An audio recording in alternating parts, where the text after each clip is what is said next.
So you need to cut your bias binding for your button loops into 4 equal lengths. If you're not using the exact button size, you can just check what length you want. So we know that there's a 1.5 seam allowance and it's going to be folded in half. So 3 centimeters is needed for the seam allowance. And then you can find, I fold that in half and I find 1.5 centimeters.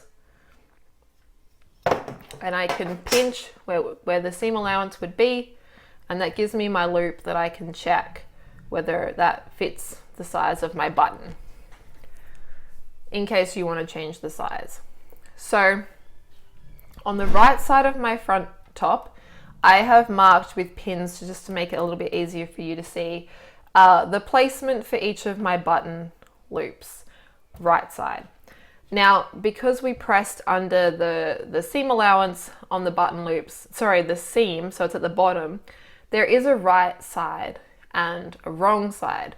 So when we're getting this ready to place onto your top, we need to fold it in half, but instead of just folding it in half this way, on the right side of your button loop, we're going to sort of turn it around so that the two ends come together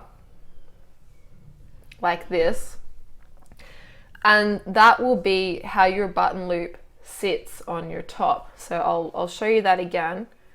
So this is the right side of my button loop, wrong side because this is where I pressed the seam under, and I'm going to, with my right side up, sort of turn it in sideways on itself so the two ends come together and the right sides are facing up. It's not crossing over itself, they're sitting next to each other.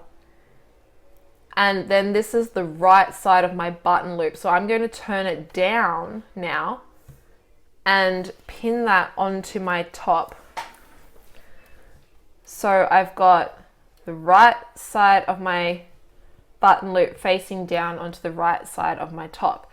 Now, the easiest way I have found to secure this down before I baste it, so I'm going to actually move these pins out of the way that I put there to show you, is to use Wonder Clips, because that's just going to clamp it down and hold it in place.